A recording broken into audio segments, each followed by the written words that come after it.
గీయాల ముచ్చట చెప్పే ముందర ఒక చిన్న పాట పాడే ప్రయత్నం చేస్తే నేనైతే సింగర్ నేం కాదు కానీ ఊర్వశికి నీవేమి కజినవుదువా కాకున్న నీకింత సౌందర్యమేలా నరలోకమున ఊరికొక ఊర్వశి స్వర్గాలే దిగివచ్చు మా కులుకు చూసి అని ఒక పాట ఉంటుంది సినిమాలో.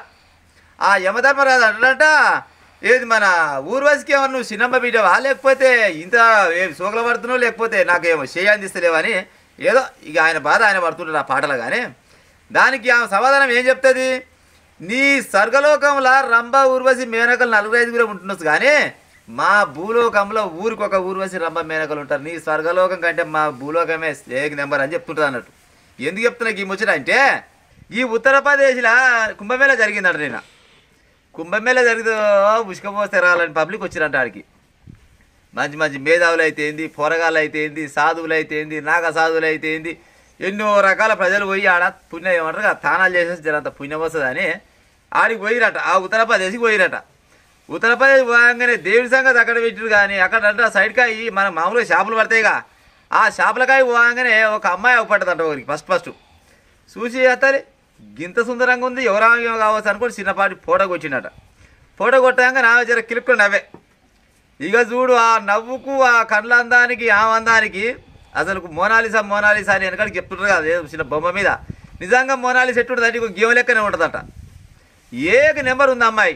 నిజంగా ఒక సినిమాలలో హీరోయిన్ చూడాలని ఆమె మామూలుగా తెర మీద తీసుకురావాలంటే నెత్తి కడుతుంది కోవలు, ముక్కు కడుతుంది కోవలు, మూతి కడుతుంది కోవలు, బట్టలు వేస్తుంది కోవలు, 12 రకాల అసిస్టెంట్లు ఉంటే ఆమె సినిమా మన బొమ్మ మీదకి వస్తారా కల్లా ఎంతో కష్టమవుతుంది.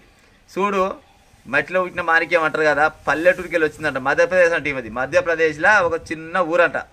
ఇక గిట్నే ఇక జాతర అన్నప్పుడు పబ్లిక్ ఎక్కువ ఉంటారు కదా, ఇక అక్కడ దందా బాగా అవుతానికి అక్కడ వచ్చిందట. ఇక దంద ముచ్చాడు దేవుడు కానీ ఫస్ట్ ఈవ సుట్టే తగిలిరట. ఒకటి చీమలు తగిలినట్టు తగిలినట్టు, ఇంత బాగున్నావు ఏ ఊరి మీది. ఇక వాళ్ళ అయ్యా అటు చేసి ఇటు చేసి చూసినట్టు పో బిడ్డ నువ్వు వీడ ఇంటి బయట నాకు గిరాకి జరగదు అమ్మ. సరే అందంగా ఉంటే ఉన్నావు కానీ మరి కొనే కాలం లేదు ఏం లేదంట. ఆ పూసలు కొట్టోళ్ళు లేరు ఏం లేరు కానీ జర ఒక ఫోటో దిగవా, ఒక సెల్ఫీ దిగవా అంటే ఆ ఫోటోలు సెల్ఫీలు మొత్తం యూట్యూబ్లో ఫేస్బుక్లో పెడితే లక్షల వ్యూస్ అంట, మిలియన్ వ్యూస్ అయ్యామంటారుగా. ఈ కామెంట్ పెట్టుడు, లైక్ కొట్టుడు. ఇక వాళ్ళకైతే బాగానే పాయలు వచ్చినాయి కానీ పాపం ఈమెకు మాత్రం రూపాయి కూడా రాలేదట. ఇక అలా అయ్యి అంటున్నట ఇక వద్దు బిడ్డ నువ్వు వీడ ఇంటి అంటే ఇక జాతర కంటే ఎక్కువ నేను చూస్తే అందుకే వస్తారు మా అమ్మగాని ఇంటికి వారి మళ్ళీ ట్రైన్ ఎక్కిసి పంపించినట. నిజంగా చెప్పాలంటే ఊర్లల్లో అమ్మాయిలు ఎంత అందంగా ఉంటారు చెప్పురి. పల్లెటూర్లలో ఇంకా అందంగా ఉంటారు. గట్టినే వచ్చిందట మధ్యప్రదేశ్కి ఆమె. ఇక నాకు తెలిసి మరి ఆ దేవుని అదృష్టాన్ని మరి కుంభమేళ అదృష్టమో ఎట్నో కానీ అదృష్టం వరించినట్టే ఉంది ఇక వాళ్ళకు.